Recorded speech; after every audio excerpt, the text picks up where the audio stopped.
Welcome all to the Speakeasy podcast. We are back with another episode. I am Daryl, And I'm Phil.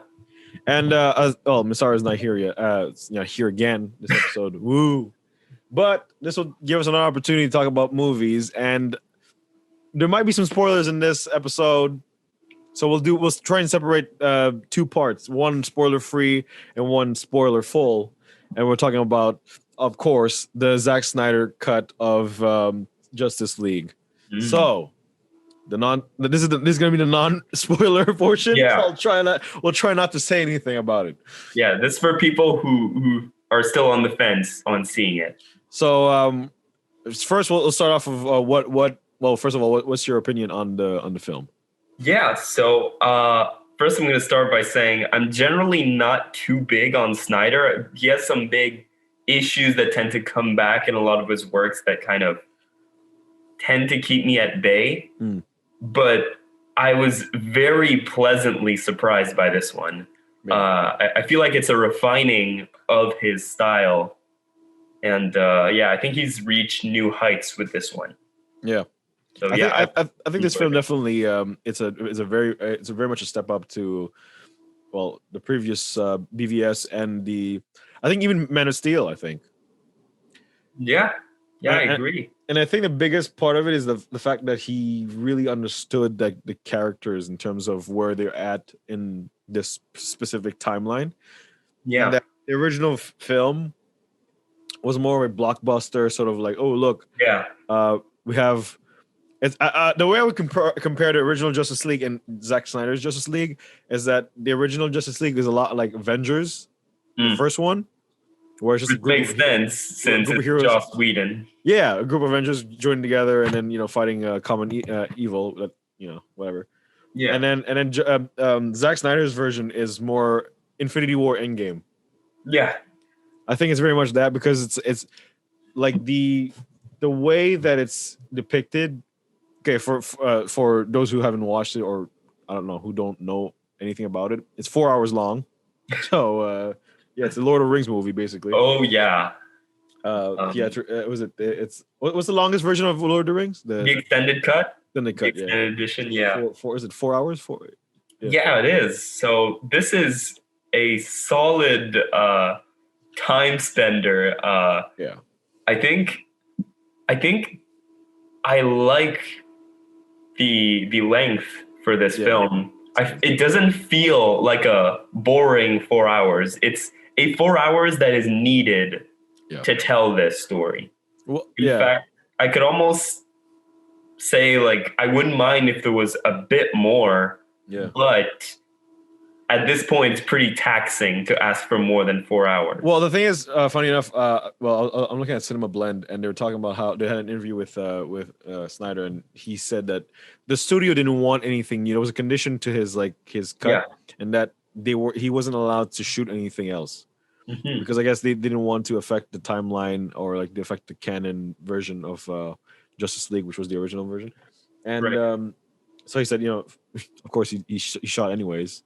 And so that's why I think he didn't want to shoot other stuff. Like it's like more than I think it was only 4 minutes of additional footage that he said that he added, but he just didn't want to sort of push it away.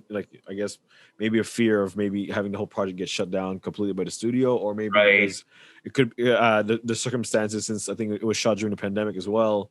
You know what I mean, it's like it's not really ideal. It's complicated circumstances to release this thing. But it's crazy. It's great. It's great to see. I heard that there was about 6 hours of footage that they didn't use for the. Yeah, that's what I've heard as well. Is that technically, I'm sure that Snyder at some point probably, since he pushed this thing a bit as a mini series at some point, there's very much enough footage, I think, to make it a series, like a little season of I don't know, a bit. Well, yeah. What was your opinion on the fact that it was a one and done deal, like a 4 hour movie versus a series? What was your?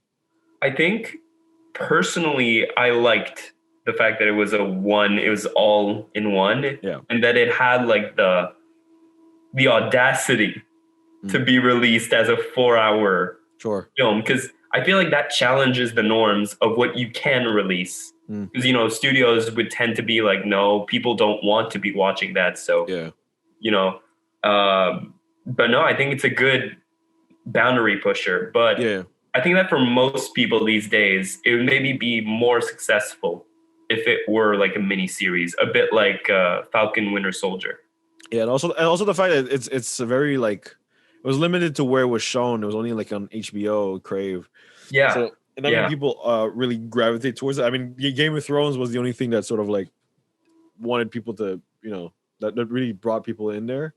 Yeah. Like other like sort of more, I guess, older demographic type shows. Yeah. But like I don't know, like having it, I feel like for me, having it as a movie also keeps the consistency of it. Like Yeah. the sort of the gradual build to the finale of the film versus Yeah. having it as a series with such sort of like crap. You know, it would always have to have like a sort of weird ending, kind of desolate. Yeah, it would. Yeah. It would be a weird thing too if it were a show Yeah. or a series, because I mean it's technically like a would-be sequel Yeah. to previous films. So it would kind of be in the same position as the new Disney Plus Marvel shows. Yeah. But it would kind of be strange for that universe to have that, I feel. Yeah. So yeah, I think that they made the good decisions concerning this thing's release. I do think they should try to have a wider release somehow. Yeah. Maybe attempt theater release. Yeah. But I don't know. I don't think theaters want that. I don't think 4-hour movies are no, they're not viable. They're really not. Maybe like a cinéma du parc, like a very sort of niche theater. Maybe, because the problem is that cinemas have an amount of films they have to book in a day. Yeah. So a film like that is a big issue for them. Yeah. Because it changes their whole schedule. Yeah. For this one film. So I don't know if cinemas will want to play ball with that. But well, yeah, the thing is, a lot of the perks of having it being a sort of streamed instead of released on theaters is the fact that you could actually pause it and take a breather, and I mean, you can have like you could watch it on an alternative manner instead of just a one straight run through. But I mean, the critics really love it. I mean, on Rotten Tomatoes, give it a 77. 95% loved this film according to Google users, and compared to the Justice League, was like 77 or something. Yeah, people like this one more overall. I mean, yeah, because this film is very much it's very much it has a soul, I think. Yeah, it's not a blockbuster. It's not a blockbuster where like a bunch of like superhero characters band together versus one enemy. It's very much like a actually it's quite the opposite. Like they don't want to work together. Yeah, it's like shit, I have no choice. I guess the only thing that remained like kind of the same was sort of like some of the characters' attitudes. But even then, most of the characters is sort of personalities changed more towards a more grounded level. Like and a lot of characters are completely retooled, I would say. Cyborg is the one that Cyborg and the Flash completely different. I know. It's characters completely. It's one of my favorite things about the new version of it is the fact that they actually, because I would characterize this as very much a cyborg film. Mm-hmm. Because it's very much like if you watch the original Justice League, it's not really a spoiler, but like he was created by one of the boxes, right? And so like his ties towards the box is a lot deeper than the rest, and so that's why I feel like sort of and also it's very much like the story of him and his father. Yeah, kind of like a Miles Morales, like like his uncle Aaron and him sort of relationship. Right, a bit of a family tale, a bit of a they're kind of at odds, but they're not. Yeah. In the end of the day, they're still family. Yeah, it's sort of like and also I feel like the story of the Flash made it a lot more interesting, where Barry's character is a lot more sort of like he's aspiring to be better. He's not like a goofy like oh look, he just runs. Yeah, he aspires to be like the greatest. Yeah. It kind of closens him to the team in a sense. Yeah. Because you feel like he wants to be there. Like He has he something wants to he do. sees them as family, like it's like a sort of surrogate family since his dad was in jail. Yeah, I really liked those scenes too that they added with him. What do you think about the treatment of Superman in this one? I prefer it actually because it's very much focused on the relationship between them, Superman and Lois post Doomsday.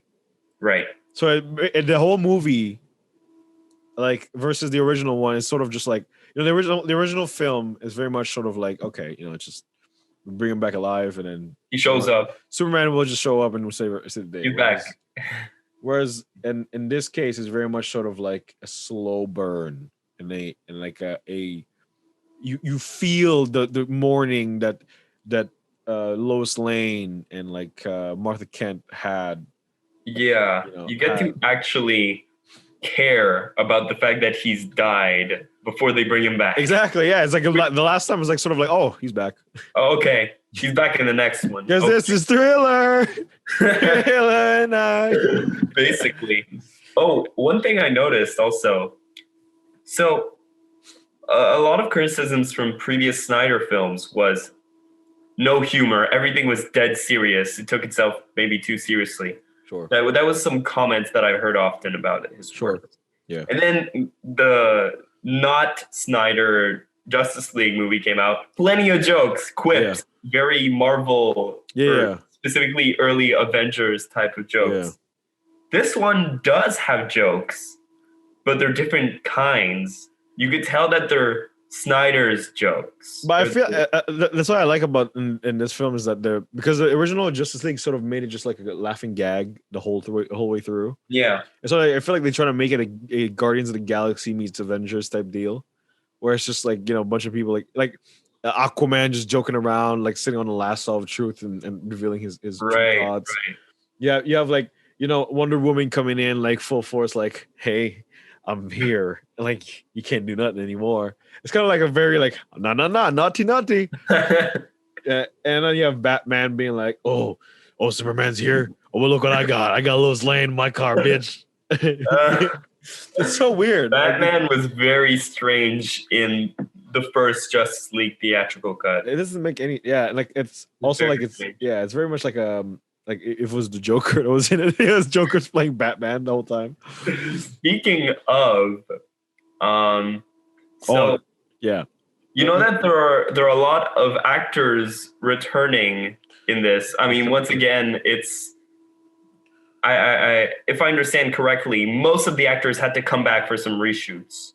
I think I don't know if I don't know if they did reshoots in like I think I honestly have no idea. I think there was all there's certain scenes where they had to do a completely different shot, like they actually reshot everything. For the mustache, I'm thinking. Oh yeah, I'm pretty sure they had to have Henry Cavill come back. Yeah.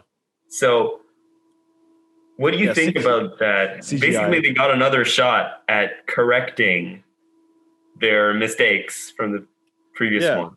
I mean, I think also the depictions, like the I think it's mostly the facial expressions that the actors had, and that sort of completely changed the dynamic between the relationships between like the characters are trying to like sort of portray.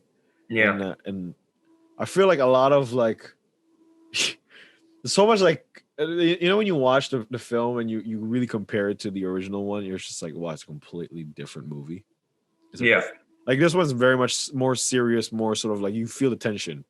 You feel the fate, the stake of the earth. That's sort of like, okay, if this fucks up, it's done for. Whereas the original one is like, oh, if they fuck up, oh look, Superman's here. Oh, there he is. It's like, oh, for fuck's sake, faster than a speeding bullet. Such a cop out, but but it's, I don't know. I think for the reshoots, I think is very much it's just for more diverse, sort of different in a different tone through the acting, different tone, touch up some acting. I think another thing I found was they really wanted Snyder really wanted this to kind of encapsulate probably everything he wanted to say for a lot of these characters. Yeah. Like it felt. I thought that this would feel like a part one to something that will never come, basically. Yeah, You know, like I feel like this film actually made it possible for DC to have its own universe. yeah, I think this allows the Snyderverse to really be its own thing, maybe on the side somehow, because there's definitely an audience for it. Yeah. Well, the thing I like about it is the fact that there's obviously Zack Snyder is really good at cinematography and sort of like the color palettes and all that shit is beautiful. And the cinematography is just, it's next level. And also how the CGI is not too flashy. Like it's not too out of place. Yeah, it's not like it's the backgrounds. It's not like it's like what the fuck? It's just so like a giant. It's not a bright purple with a high contrast background. Yeah. It's very much like it's subtle. You know what I mean? Yeah. And it's very much like it matches the tone of the film. Agreed. And so that's why I think the remake of the Snyder Cut is actually a very good thing, and that it finally gave the people what they wanted in a Justice League movie. Yeah. And I liked some of the more contemplative scenes that were added in. Yeah. Some of the more characters reflecting somberly over what's been happening to them, and I think there was some much needed character development added in. Yeah, for sure. And I think that adds more. I think this film may have its place in a pantheon of interesting superhero films. Yeah. Because one thing that we've talked about before, I think, is sometimes studios allow these really interesting directors that maybe have a very out there career, a very different filmography to bring to these projects, these big bombastic superhero films. And I think Snyder has always been one that a lot of people had their eye on. But I think this is really the moment where he's taken his craft to another level, I would say. Yeah, I agree. I think he's a more mature Snyder than before. I also like the fact that he sort of he didn't use he didn't make like this sort of film as like a sort of like, oh look, I'm a better director. Right. You know what I mean? It's very much like, okay, you have this version, but I want to make my own version. Like I want to remake this film in my image. It wasn't an ego project. It was a passion project. Yeah, it's very much so. You could tell. That's why it works. Yeah, I think that's why. Yeah, that's also why like a lot of people gravitate towards it. I think because it's like also like it also talks about how his character is very much not like it wasn't ill will. Honestly, if it was, it wasn't reflected in his storytelling. Yeah, but like it's very much like, do me this one solid. I want to like make this right. I failed to deliver the first Justice League for you guys, and instead, we'll find a way to remake this. As best I can. Think it bears some fruit to think about the fact that initially he left the project because of a terrible family tragedy. Yeah, and so I think this for him also allows him to close the book, maybe into like, it gives him closure probably to be able to do this. Yeah. So I know that's something that he's wanted to do ever since that happened. And that's. So where would you rank this film in in all of the superhero films. Okay, let's take MCU and DCEU. Well, first of all, okay, let's start small there. Let's start DCEU first. Where would you rank this? So for that universe of films, So there's specifically, was Man of Steel, Wonder Woman. I don't know if you watch Aquaman, Justice League, BVS, and Shazam, right? oh yeah, Shazam as well. And the Suicide Squad. Yeah, if you want to incorporate Suicide Squad in it as well, why not? Suppose. But I mean, it's up to you. I think it's all the way on top. Okay. I can't think of one that I think outdoes this tremendously. I think it's an encapsulation of a lot of the good DCU films. Yeah, it has all the best parts of them, I feel. Like the best parts of BVS, best parts of Wonder Woman, definitely the best parts of Man of Steel. Yeah, and definitely. I think it also definitely has the best parts of Aquaman as well. Like I don't know if you watch Aquaman, but a lot of Aquaman's film.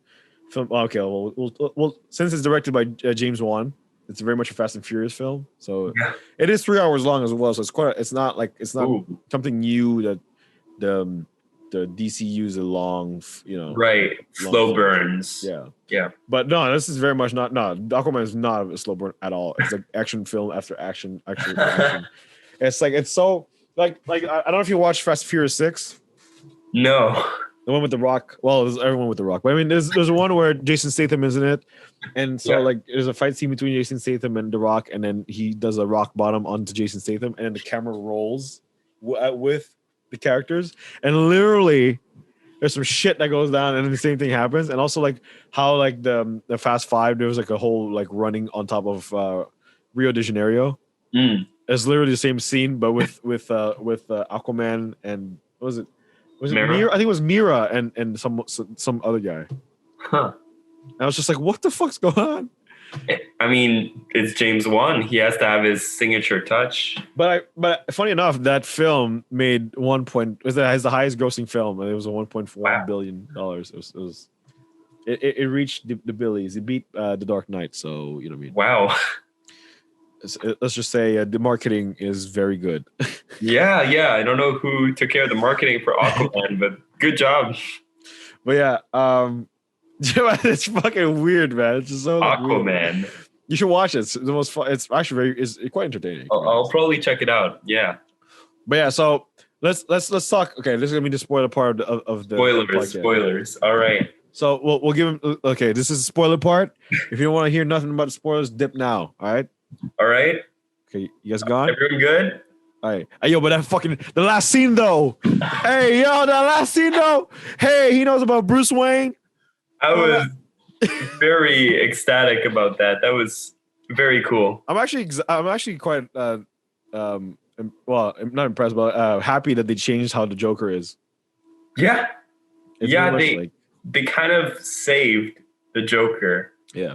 They also, we really gave Jared Leto a lot of shit, but I do think a lot of it might have been the actor direction within Suicide Squad. For sure. I think Leto can be competent. You could look at Requiem for a Dream as a good example of that. Yeah. So I think he pulls something here that you could tell why he was really, really like into the role when they started casting. The main thing I like about that scene was the way the camera was super out of focus.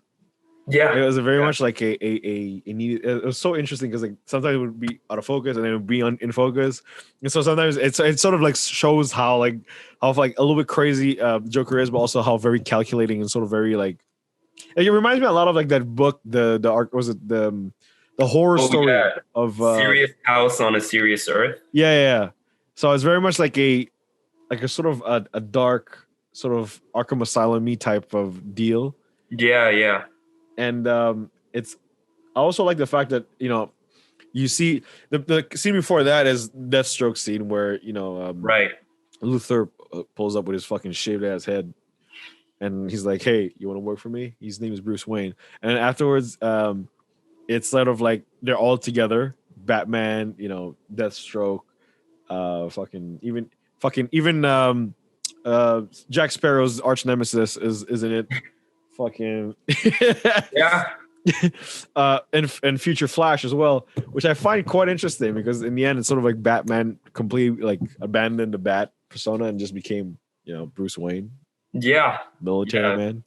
It's really a dynamic shift at the end. I feel like one other thing I wanted to talk about is a lot of people had expectations about, this character is going to appear, this character. Yeah. There was a lot of rumors about a lot of characters. And surprisingly, half of them are true. Yeah. Well, the one I really wanted was Martian Manhunter, and he showed up. So yeah, and he looked good too.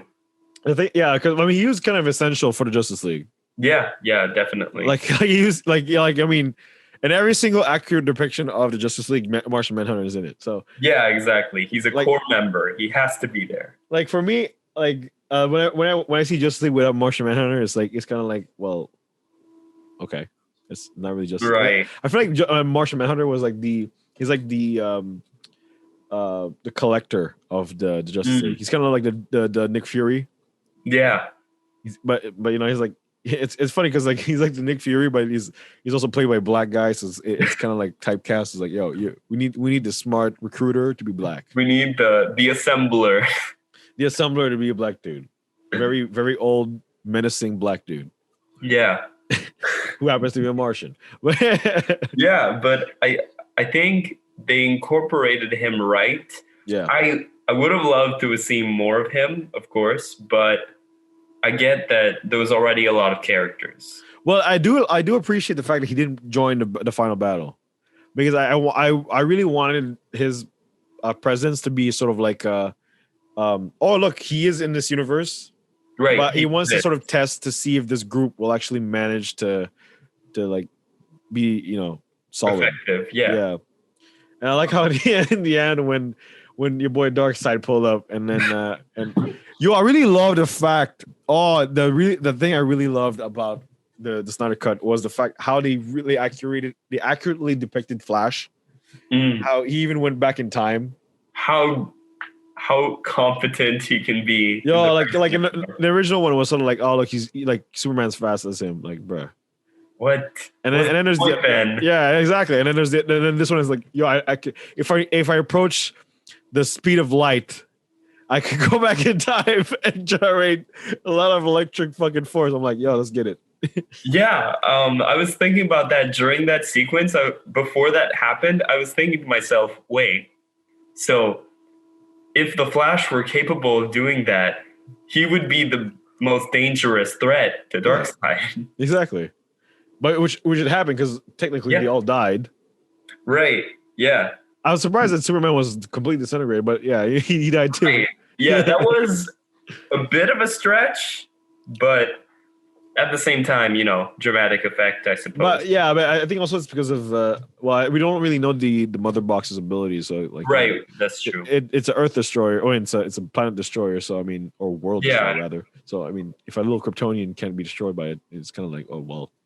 Right, I suppose it would. The power scaling. How threatening is that? Oh. One measly Kryptonian manages to completely decimate the whole fucking power. What did you think about Darkseid's inclusion? How do you feel about him? Okay, so there's a lot of things I like about the movie. There's one thing I hate about the movie is the fact that Darkseid got beat up so easily in the war. Yeah, he was like Ares yeeted a fucking axe at his shoulder, and he was like, "Oh no, it hurts! Get me out of here!" Yeah. I loved the sequence though with the old gods. Yeah, right? That was one of the coolest moments. We got to see Diana's father. Yeah, we get to see that Green Lantern a bit more. Yeah, that was cool. That's cool. Yeah, we didn't really. I don't know if we saw. We didn't see Hal, or did we? I don't know. No. Hal is one of the big rumors that didn't make it in. But you know what?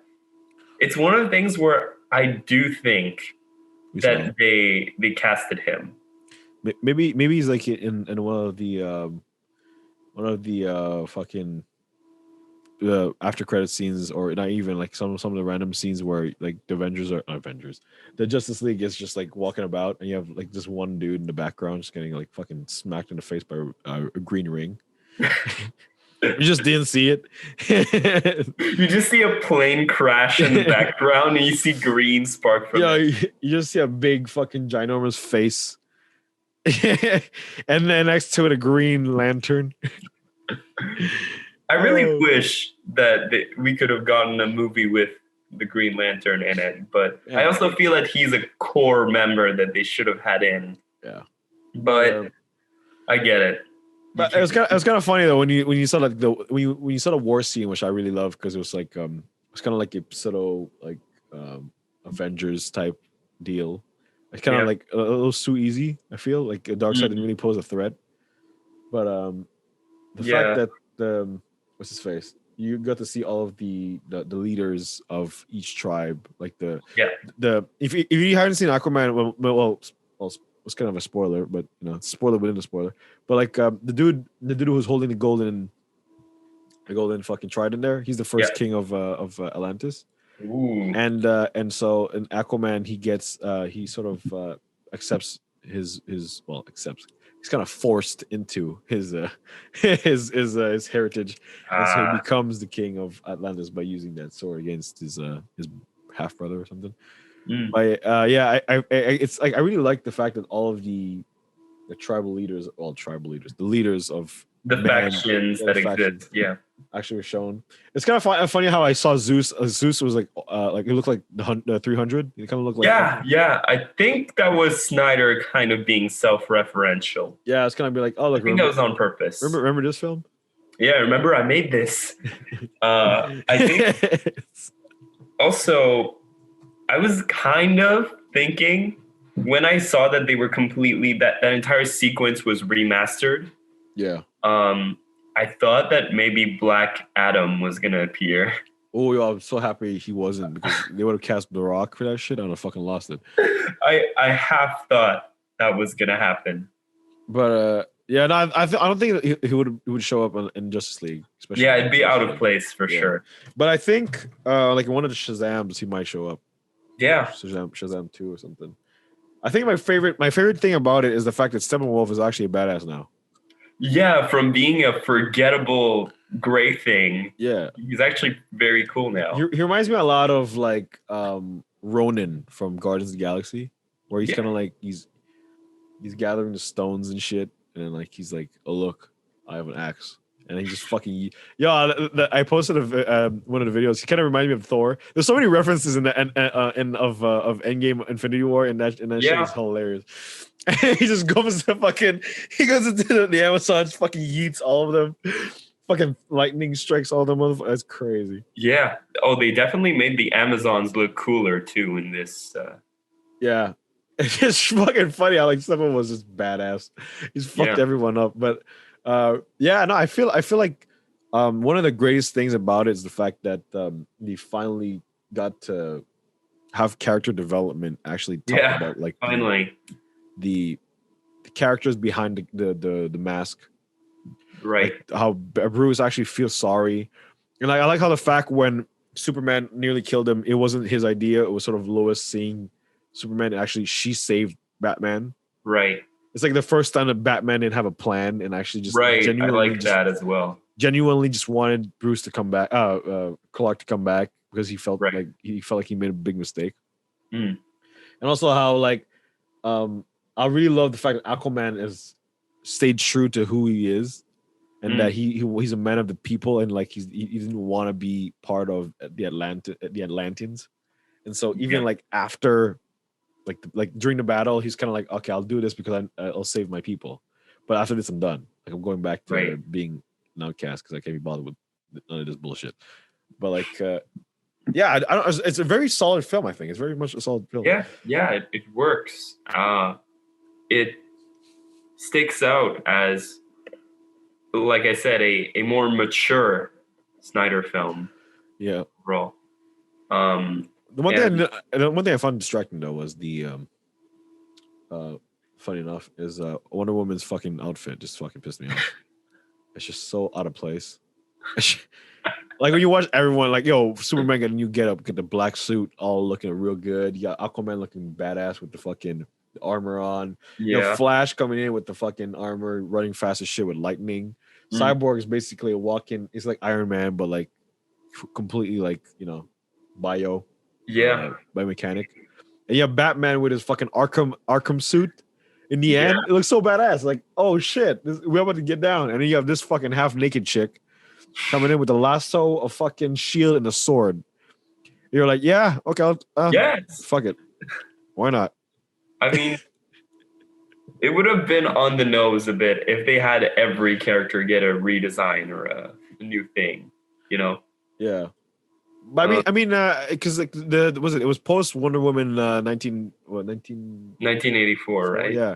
So in 1984 there was a new golden suit. It would have been so cool if you had like review of it. Not like it actual suit, but like a sort of like a more, you know, appropriate getup. It's just so fucking random, bro. You want a more appropriate Wonder Woman look? Yo, because look, check. I was watching. Obviously we were watching. Well, Wonder Vision just ended like a few weeks ago, so I was really looking. I was watching Wonder Vision, and I was watching like, you know, how she got a new getup and all that stuff.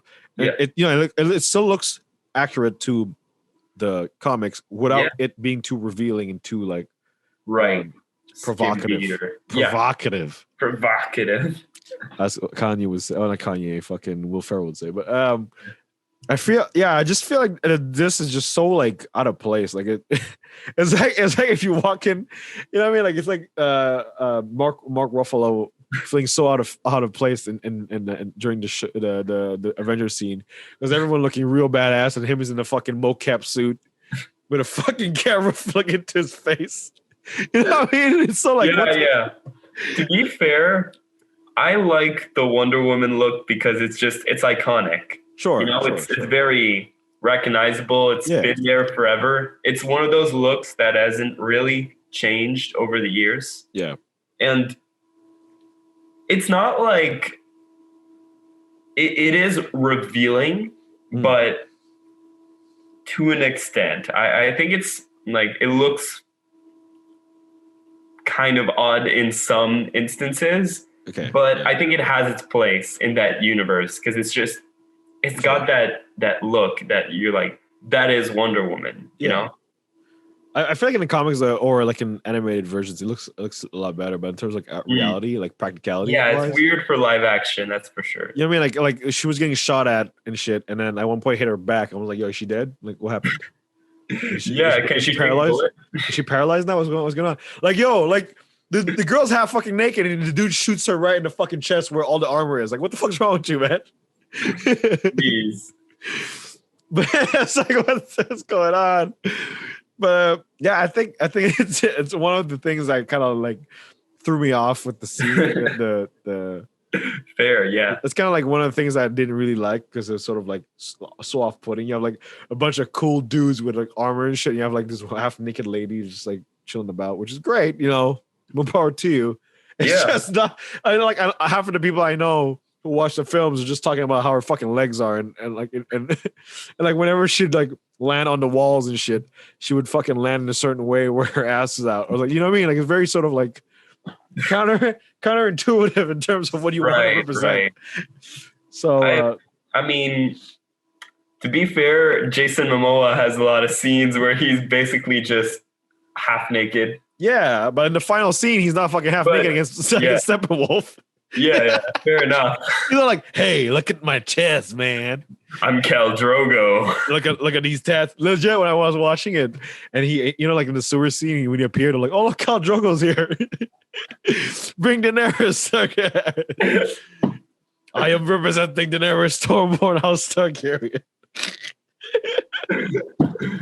And plus, it's on HBO Max. It's on HBO Max, exactly.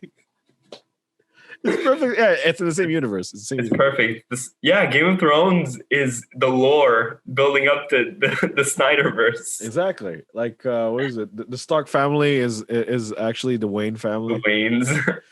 or I had a sort of like idea where the Stark family later on actually turns out to be Tony Stark and Howard Stark's like Yeah, family, yeah, the Starks. the Starks, and then you have well, actually, it's more what's her fucking name? The little one, Maisie Williams' character, Arya.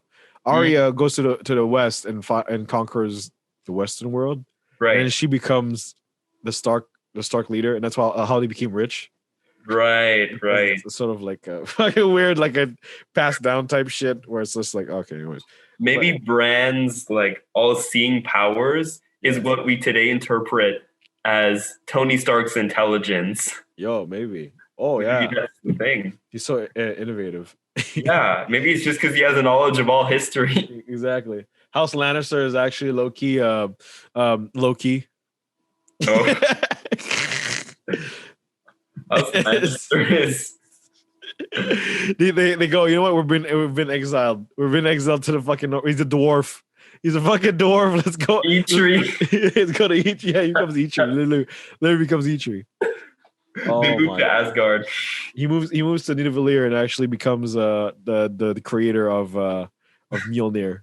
And then And he grew a bit. he grew a bit. Yeah. Oh, that'd be crazy. But yeah, it'd be interesting to have like a massive lore where all of all of like comic book characters or even like book characters are interlinked Have one giant meta universe. verse. Yeah. I Oh, that'd think be crazy. there's one book that kind of implies that it's like a DC book that implies that the Marvel universe is a universe within the multiverse or something like that. Well, it makes sense. I mean, the multiverse is very much cop out in terms of you could just say, "Yo, look." It's so big that everything in fiction and reality, everything's in the multiverse. I mean, to be fair, like it's infinite, so yeah, you could Yeah. you could argue. In fact, since it's infinite, it almost has to be there. Yeah. So it would be interesting how Darkseid and Galactus be like, yo, who's a badass on the mall? Well, funny story. I ate Darkseid. Well, Thanos, they're like, oh, he thinks he's so powerful.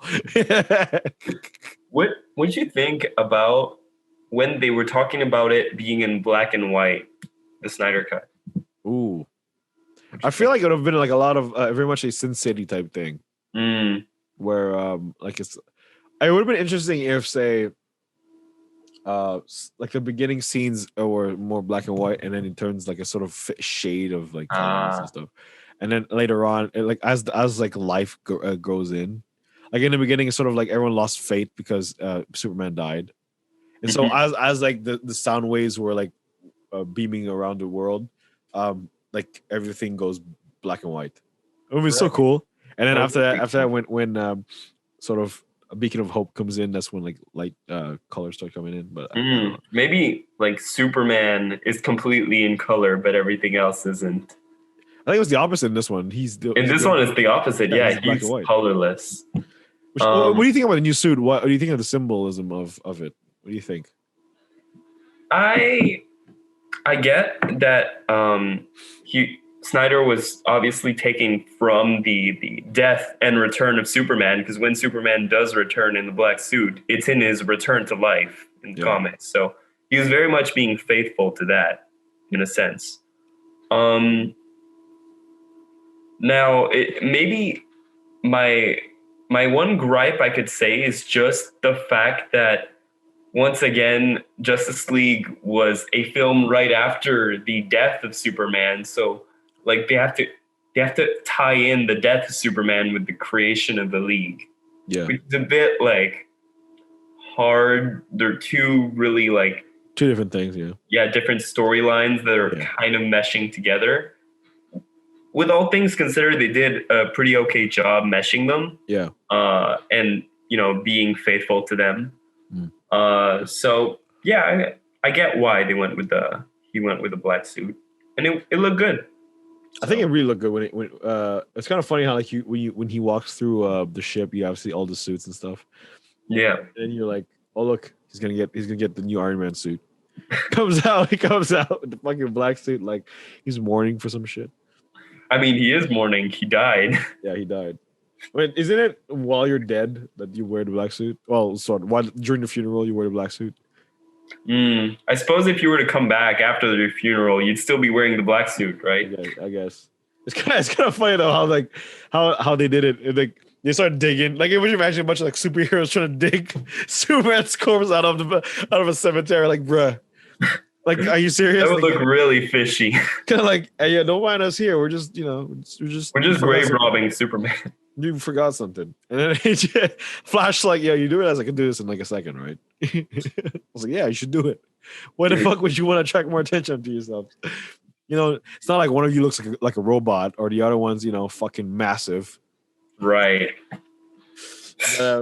Yeah, I feel like the thing I really like about this film is the way that the sort of the ending sort of meshed with like a foreshadowing of a greater evil type thing. Like, granted, we saw Darkseid, but we also like saw. I felt there's one thing I didn't really like is the fact that he after he got beaten up so easily, it's kind of like the foreshadowing of Darkseid was so like, well, he got beaten by fucking 3 gods, to be fair. Right. But I mean, like, to be fair, they were very powerful, but it does show already that he can lose somewhat.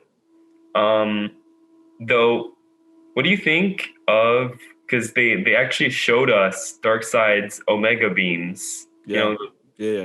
They go all over the place, and you just hit one target. Fucking. Yeah, I really liked that as a comic book geek. That was very fun to see because it's one of the more like wacky things that Darkseid does. Yeah, but it's supposed to be taken really seriously because it's hella deadly.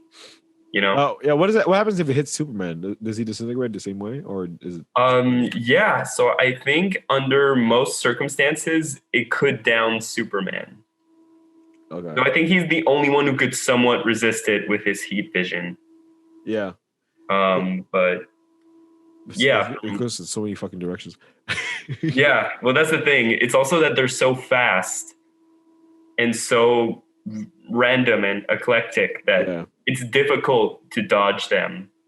So I think one of the only people within the comics to have ever dodged them is the Flash. Yeah.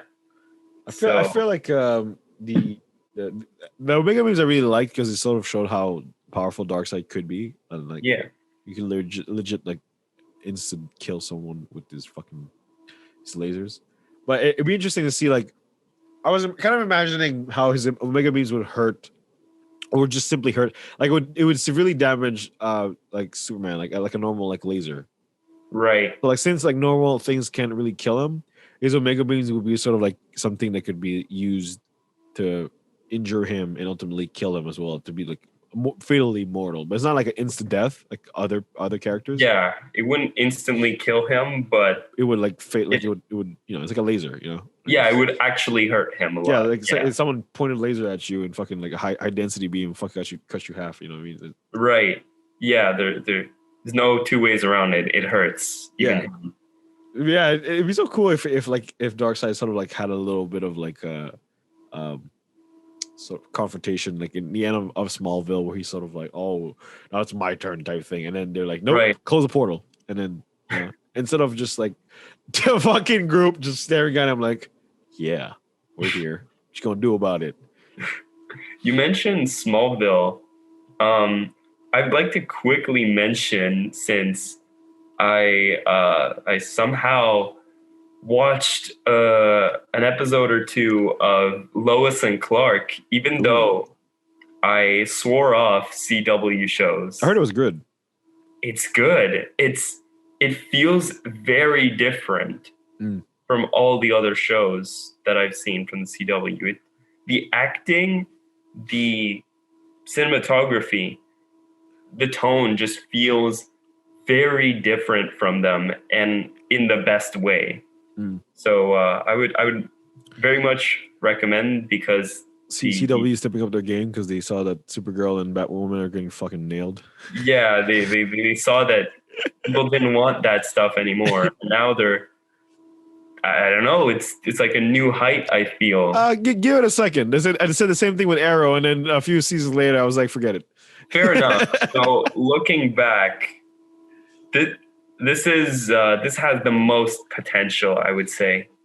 It has something very interesting, I would say. Like for me, the first season of Arrow was like, oh shit, this is some real shit. This is not like funky Green Arrow from Smallville with the sunglasses. No, this is definitely like Batman type Green Arrow.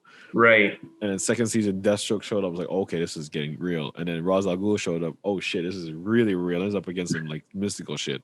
And then forget it. Next season, I was like, forget it. Fucking dude comes in, fucking Magneto's his ass. He can't even beat a grunt. Like I'm like, nah, we ain't about this. We ain't about. And then Felicity came in, stole the show. Like, who the fuck's Felicity, dog? Who is that? I am Eddie Brock. I'm Felicity. Fucking Eddie Brock Jr. Report.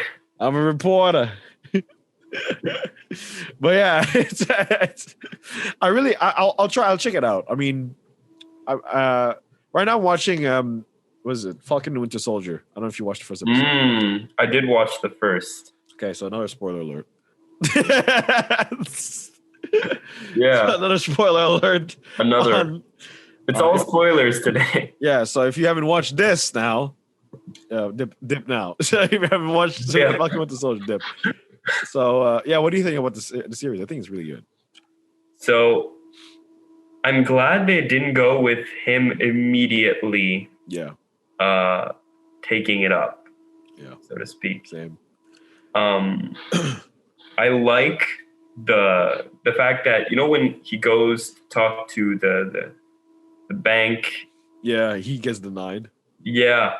I really like that sequence where they also talk about like superhero salaries. Yeah. Well, I do a lot. I do like a lot of the sort of like the side pieces like character development. But I really love the fact that now you actually see them as a normal civilian. We know them as Falcon and Winter Soldier. Bucky in particular, I feel like has been extremely humanized. Yeah. By the sequences that we see. Well, I mean, he actually has his memory back. So a lot of to be fair, like you said, he was thrown from one war to another. And like he didn't have time to slow down. Yeah, he had a little break in Wakanda, but like even then, like it was sort of like, hey, there's a fucking war in front of our doorstep right now against aliens. Are you fucking kidding me? I just okay.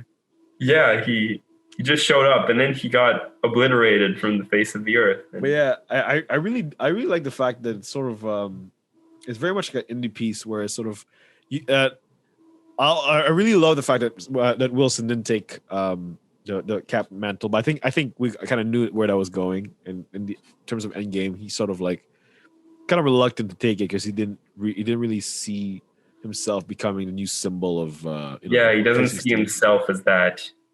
And so I feel like that was an accurate depiction, but also I like how like the sort of they cast a new John Walker. Yeah, well, maybe they created a new Captain America symbol. By having a complete random. It kind of shows us like a sort of a parallel where if we don't take this opportunity, someone else will take it. Someone else will, and it'll be someone that they want. Yeah, it'll be their puppet in a sense. And so I feel like it's sort of like. Now it's sort of Wilson's personal struggles on like not only helping his sister with all of the business there, but also in terms of as Falcon, he has to sort of oh shit, and I actually need to like sort of fix this. Yeah. Whereas Bucky is sort of like, okay, I just came back from 5 years of the blip. I don't know what the fuck just happened. Okay, right. Just came back, immediately went to another war against Thanos Part 2. Now this is after the fact. Where do we go from here? Wakanda is kind of like destroyed because of Infinity War, right? And half of the world is readjusting. So where do we go from here? And it's very much like, and plus on top of that, him realizing, as the Winter Soldier, he committed so many fucking crimes. He's got to live with it, and so I feel like it's quite interesting how he went to the old man, took care of the old man, as a sort of like trying to forgive himself. Repentance. Yeah, it's kind of like but also like as a punishment. Yeah, it's kind of like oh well, you took his son away from him. Now it's your turn to sort of pay your dues, your debts. But, sure. He's trying to turn over a new leaf in a sense. Yeah, but even then, like, he realizes that what he took from him is a lot more than he can. Yeah, he can't pay back some stuff that he did. Yeah, and that I feel like it's really good setup for our lead characters. It gives them a lot of unexplored depth to lead into for this series. Yeah, and I think another thing that I found is there's a very interesting kind of it's not like laid bare yet, but there's an underlying political allegory there. Yeah. That I feel it seems well tackled until now. Like they're leading into it, and I think by the third episode we'll probably have a better idea of what it's talking about. And I also think that we can confirm that Cap is dead now in this time.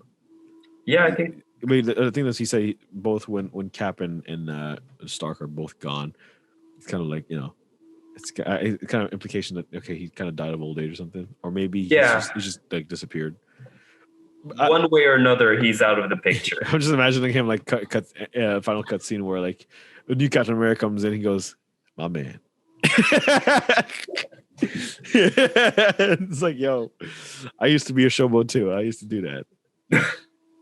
But I like how the banker like sort of casually said, "Oh, yo, before Tony Stark passed away, he didn't pay you guys." It's kind of like, did he ever pay you guys? Did he pay you guys before he passed away? Did he give you guys any money? It's like, no, we just do this. No. It's like, it goes to show you protect the entire world, well, the entire universe against a fucking evil purple ball sack, and you still don't get paid. Yeah. So why should essential workers get paid? Oh, forget it. Jeez. I think it's also like an actual allegory analogy for real life situations in terms of how like essential workers don't get paid much or don't get paid at all sometimes, and like a lot of services that involve a lot of risk don't really. Yeah, the people who are doing the work. Yeah. Engineers or people who are actually doing the work, or even soldiers, like they're not like compensated accordingly in terms of like the shit they go through every single day. And how veterans are treated. Yeah. So I feel like it's very much not only a superhero film, it's also a accurate journalistic approach of the real world problems we of post-war yeah America in a sense, and political divide, which I feel like is going to come up more and more. Yeah. There's an interesting sequence where I wasn't expecting him to show up, but James Rhodes. Oh yeah. Has a conversation with Sam. I mean, the two black guys, the two best friends are dead. Black characters. The two best friends are dead. What do you want? that's band together. Right, they're the only two that are present right now. Yeah. And it was interesting to give them some time together, and the conversation they had about the importance of, in a sense, representation, because I feel like what that scene is about really is Sam being told by Rhodey that how important it is for there to be a new Captain America, and be it a black man who is competent and worthy like Sam, has so much importance for the world. Yeah. And Sam maybe being reluctant about that. Yeah, and there's something. It's kind of like you have to step up to the plate, but you're not ready to take that much pressure in terms of. Right. I think there's also part of the message is about representation in a sense. I'm not sure yet because it's just one episode, but I have a feeling that maybe that might be an overarching theme that might be touched on again for Sam. I really like the fact that they implemented Louisiana as the hometown of Sam Wilson, as in like he's actually the Yeah. hometown of Anthony Mackie, where Hmm. he actually. That's what I like about films where they actually implement, like they have respect for the characters, but also have respect for the actor. And so Right, a sometimes they bit of would an autobiographical aspect in certain. exactly. So sometimes they would implement like backstories from the real actor into the fictional character's backstory, and sort of like Hmm. implement where they come from or what happened to them, or Yeah, yeah, it's um, interesting. so it sort of helps also ground the actual work and makes it also sort of distinct from the comic book Yeah, version. yeah, it gives it its own separate identity. Exactly, and sort of Yeah. it allows for more, not only like a more modern-esque feel of what it looks like, and or more like sort of relatable feeling Right, versus a sort of like, oh look, he's just literally a book, a character that I copy pasted from. right. Yeah, it's not just a copy paste. It's its own story. It's an original story in a sense. And Yeah. um, another thing about that is, well, this is a mini series Mm. of 6 episodes, Mhm. and so we're gonna have to see how that plays out in relation to how Wanda Vision was paced and how that was received. Do you think that this will be received better? Because I know that I would call it impatience, but a lot of people thought the first few episodes when they were coming out they were excited to get to the action, I think. Well, One Division is a very different story. Like from the get go, you get that Falcon Winter Soldier is going to be an action film. It's very Yeah, much like a buddy cop, super spy type deal, where yeah, it's like high paced action, but there's a lot of thriller backstory type of mhm, character development. Whereas One Division is very much like we don't know the state of either characters, right. so it's complete like there wasn't like a what do you call that, a closure or a open book beginning for the next set of characters, like Sam had when he got the shield from Cap, and like there's a scene where Right. There where wasn't Bucky and immediate indication of what was going on with exactly yeah, where Bucky and Steve sort of said goodbye, and actually Bucky knew that Steve wasn't going to come back, and sort of like he's like, okay, you're taking all the stupid with me. It's kind of like a throwback to like the original series where it was sort of Bucky that was saying goodbye because he was headed to war, and then Steve was kind of left behind. Right. That's kind of the opposite. Whereas One Division was completely like, we don't know what the hell's going on. Right. It was a complete try and guess Yeah, from beginning until end. Yeah. exactly. So that's why I feel like the pacing for One Division was a lot slower because they wanted to sort of keep the mystery. Yeah. And so that's why they're like, okay, so what is this sitcom thing going on? And then Right. and then as the sitcoms go, they're like, oh wait, what is there's a world that's a whole city that's been captured within this dome where sitcoms going on. What's going on? Why is she doing this? And then you've realized, what happened to Vision? How is Vision still alive? And it's like a slow reveal. Yeah. Whereas, Falcon Winter Soldier, you kind of really have the reveal. It's just more like where do we go from here? Right. So that's why, in the sense, I feel it's a very much a different type of series, if you will. Yeah. Yeah. That's fair. I agree with that.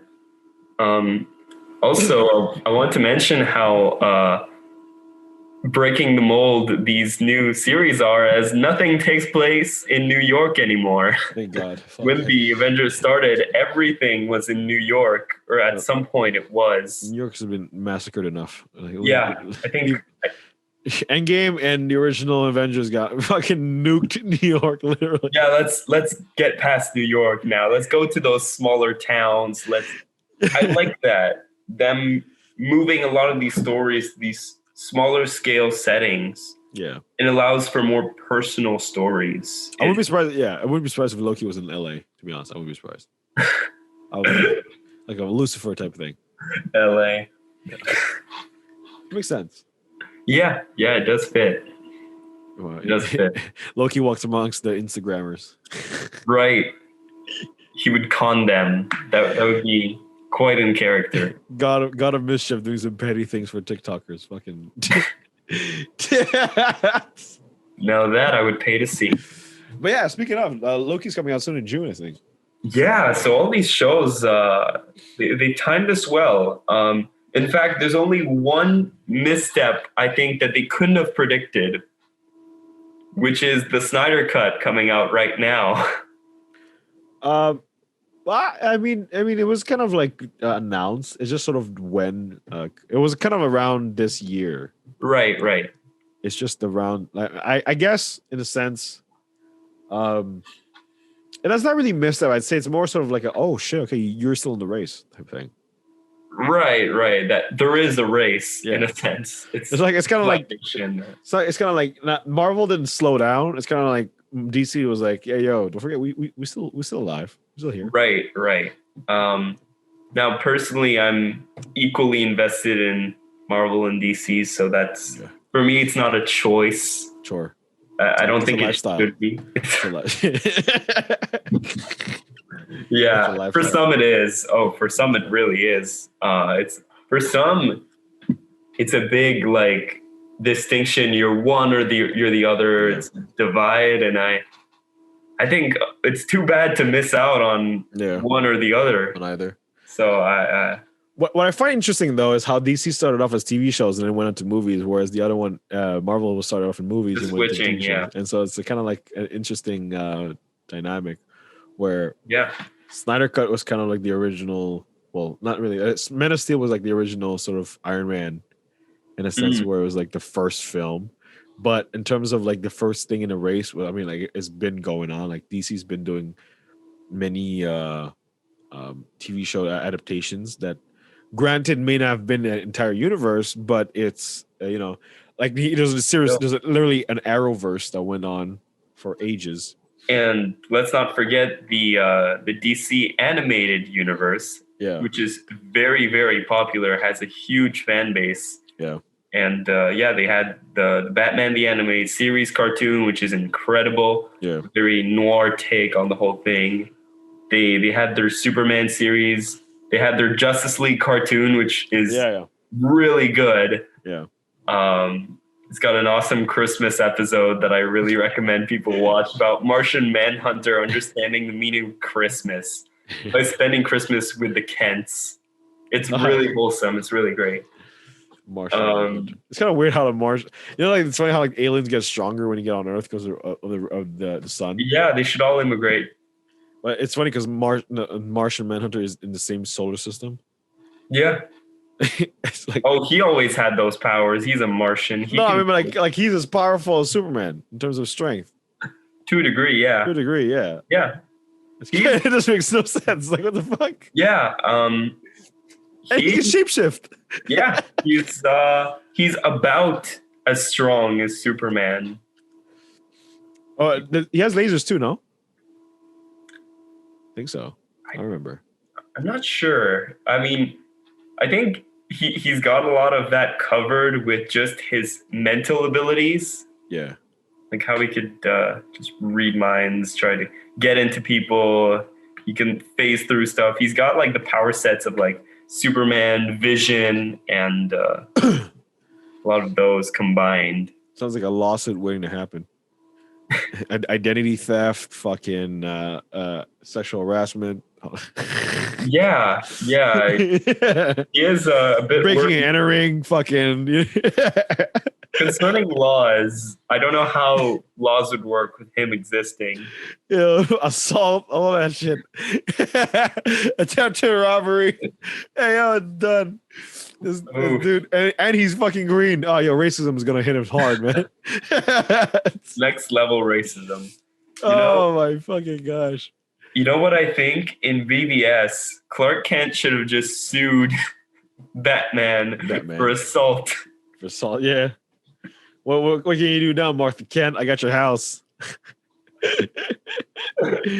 Martha!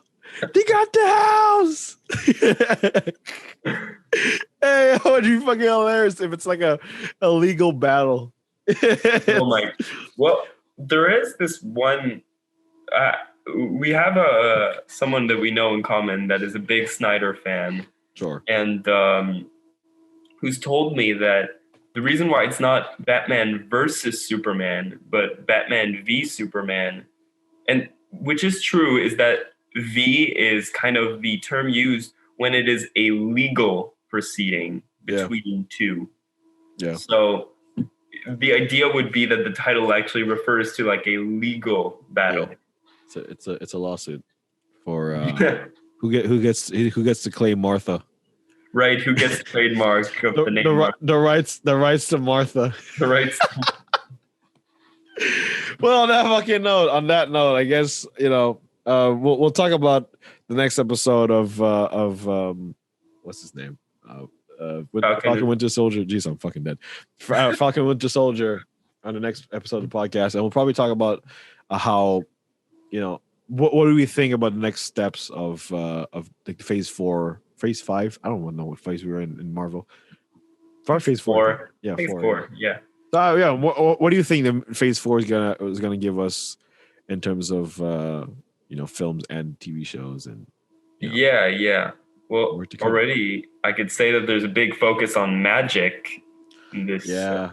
I feel like it's very much a magical show. I wouldn't be surprised if Harry Potter walks out the fucking Daniel Radcliffe, the sling ring, bro. Like he comes out like.